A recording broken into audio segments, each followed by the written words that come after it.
में भगवान से भी होती है गलतियां, भगवान होकर चिंता क्यों। नमस्कार दोस्तों, स्वागत है आपका हमारे चैनल धर्मो रक्षिता रक्षिते में। आज एक व्यक्ति ने मुझसे सवाल किया कि यदि शिव सर्वशक्तिमान भगवान ही हैं तो वे भस्मासुर से डरकर क्यों भागे। हनुमान जी संजीवनी बूटी की पहचान क्यों नहीं कर पाए। लक्ष्मण जी को शक्ति लगने पर श्री राम क्यों रोए। इस प्रकार के सवालों का एक वाक्य में जवाब यही है कि जब आपके माता पिता आपको चलना सिखाते हैं तो वे स्वयं उल्टा चलते हैं ताकि वे आपको सीधा चलना सिखा सके, साथ ही आपको गिरने से भी बचा सके। आप इन बातों को यहाँ दिए जा रहे कुछ उदाहरणों से समझ सकते हैं। भगवान शिव द्वारा भस्मासुर को वरदान देना। भगवान शिव एक राक्षस की भक्ति से बहुत प्रसन्न हो गए थे। तब उन्होंने उस राक्षस से कहा कि तू जो मांगेगा वही दे दूंगा। तब राक्षस ने मांगा कि मैं जिसके सर पर हाथ रखूं वही भस्म हो जाए। शिवजी ने बिना कोई सोच विचार किए उस राक्षस को ऐसे ही वरदान दे दिया और तब वह राक्षस भगवान शिव के पीछे ही पड़ गया। तब भगवान शिव वहां से तुरंत चले गए और तब भगवान विष्णु ने मोहिनी अवतार धारण कर उसी वरदान से उस राक्षस का अंत किया था। अब इस कहानी का अर्थ ये नहीं कि भगवान शिव उस राक्षस को पहचान नहीं पाए या भगवान शिव उस राक्षस से स्वयं को बचा नहीं सकते थे या उसका वध नहीं कर सकते थे। पूरे संसार को जला डालने की क्षमता रखने वाले भयंकर हलाहल विष को भगवान शिव स्वयं ही बड़ी सहजता से अपने कंठ में धारण करते हैं। अपने तीसरे नेत्र से अग्नि को भी भस्म करने की शक्ति रखते हैं, तो भला भस्मासुर जैसा कोई तुच्छ राक्षस उनका क्या बिगाड़ लेता। दरअसल भगवान शिव इस कथा से पूरी मानव जाति को एक बहुत बड़ी सीख देना चाहते हैं। जब आप बहुत ज्यादा प्रसन्न हो या बहुत ज्यादा दुखी हो तो उस समय ना तो कोई प्रतिज्ञा कीजिए ना ही किसी को कोई वचन दीजिए, क्योंकि उस समय आप केवल अपने दिल की सुन रहे होते हैं। दूसरी बात कि कभी किसी व्यक्ति को पूरी तरह परखे बिना या किसी अयोग्य या दुष्ट व्यक्ति को कोई भी बड़ी सिद्धि या विद्या आदि नहीं देनी चाहिए, नहीं तो वह समाज के लिए तो खतरनाक होती ही है, साथ ही वह व्यक्ति सबसे पहले आपका ही अहित करने में लग जाता है।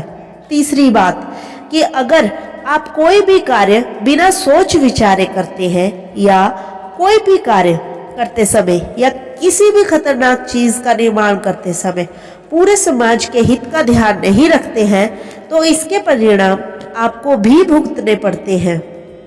और चौथी बात, यदि आप किसी सज्जन या भले व्यक्ति की दी हुई चीज या शक्ति का गलत इस्तेमाल करते हैं भस्मासुर की तरह या उस चीज से दूसरों को नुकसान पहुंचाने का प्रयास करते हैं तो वह शक्ति उल्टा असर करने लगती है और आप ही का विनाश कर डालती है।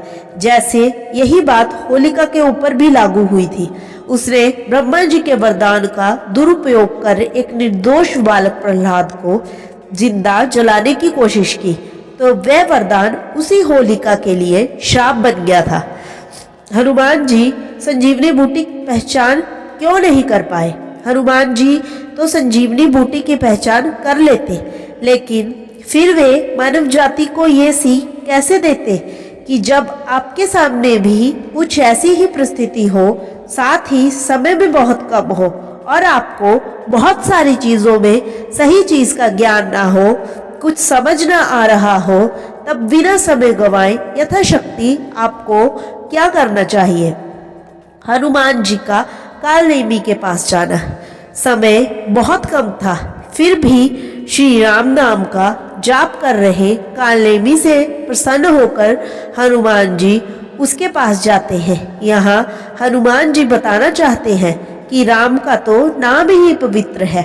आप श्री राम का नाम चाहे किसी भी भावना से जपे, हनुमान जी प्रसन्न हो ही जाते हैं, फिर चाहे वे कितने ही व्यस्त क्यों ना हो।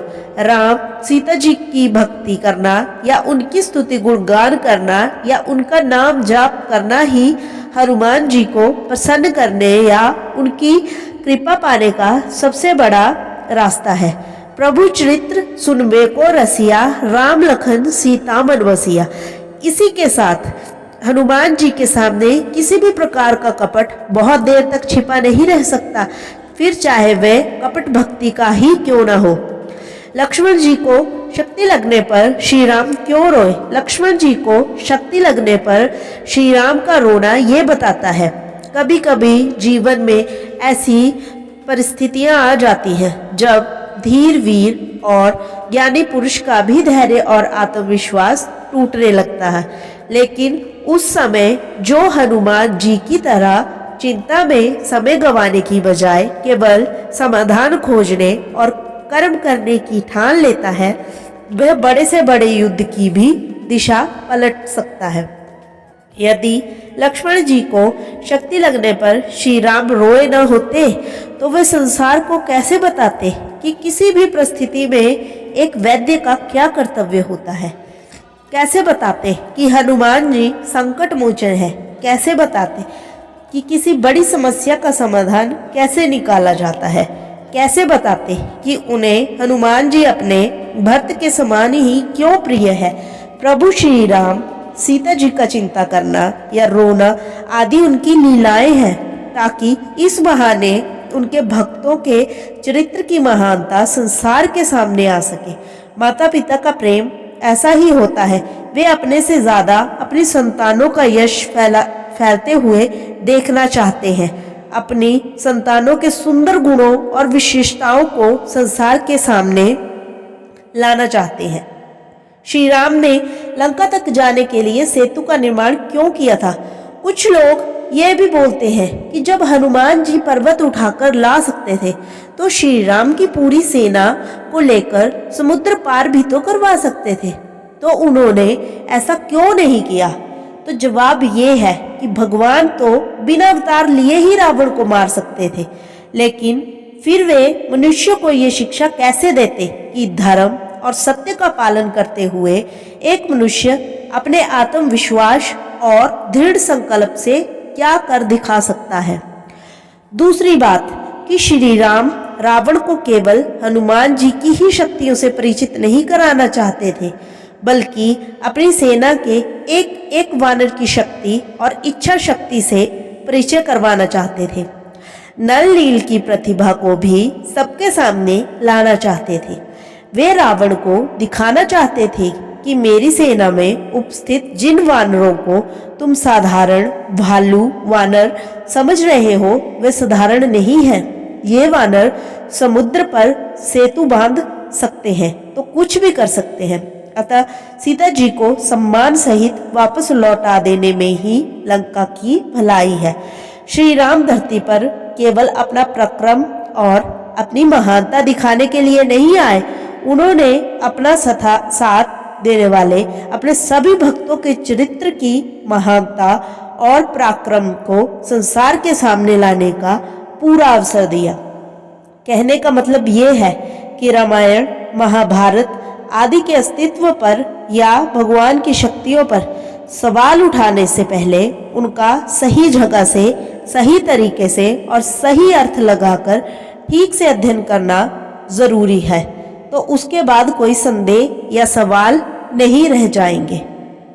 हालांकि लोगों के मन में भगवान और उनकी शक्तियों के प्रति इस प्रकार के संदेह और सवाल आना कोई बड़ी बात नहीं है, क्योंकि जब माता सती तक को श्री राम पर संदेह हो गया था तो भला हम साधारण मनुष्यों की तो औकात क्या है। आप तो ये जानते होंगे कि सीता जी का हरण हो जाने पर श्री राम को रोते हुए देखकर माता सती सोचने लगी कि यदि सच में श्री राम भगवान हैं तो इनकी पत्नी का हरण कैसे हो गया। यदि श्री राम भगवान होते तो क्या ये इस प्रकार अज्ञानी की तरह अपनी पत्नी की खोज कर रहे होते, जो ब्रह्म सर्वव्यापक माया रहित अजन्मा और भेद रहित है। वह देह धारण करके मनुष्य का जन्म क्यों लेंगे? क्या वे अपनी ही जगह पर बैठे बैठे राक्षसों को नहीं मार सकते थे?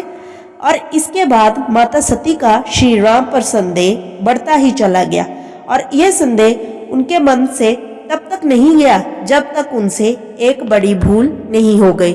भगवान शिव माता सती को बहुत समझाते हैं कि ये श्री राम और माता सीता जी का मात्र नर लीला चल रही है, उनकी नर लीला में बाधा मत डालो।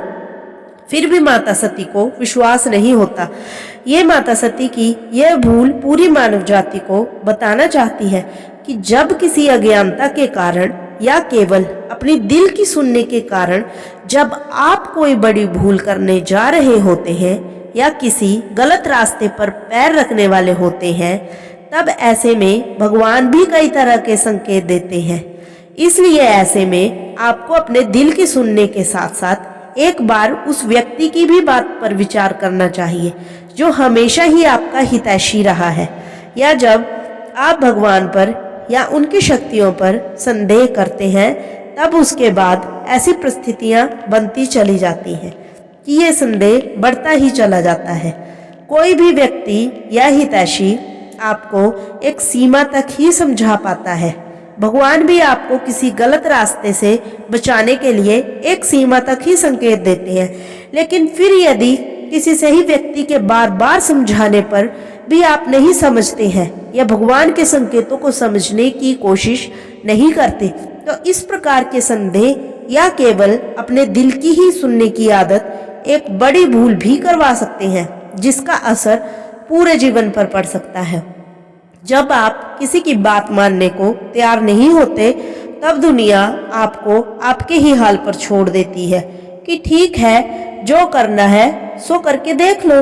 इस प्रकार हम समझ सकते हैं कि अपनी लीलाओं में भगवान ने जानबूझकर जो भी गलतियां की वे इसलिए की हैं ताकि वे आपको गलतियां करने से बचा सके। यदि भगवान ने चिंताएं की हैं तो उन सब का कोई ना कोई विशेष कारण रहा है। दोस्तों, अगर आपको हमारी ये वीडियो पसंद आई हो तो इसे लाइक करें, चैनल को शेयर और सब्सक्राइब करें। जय श्री राम।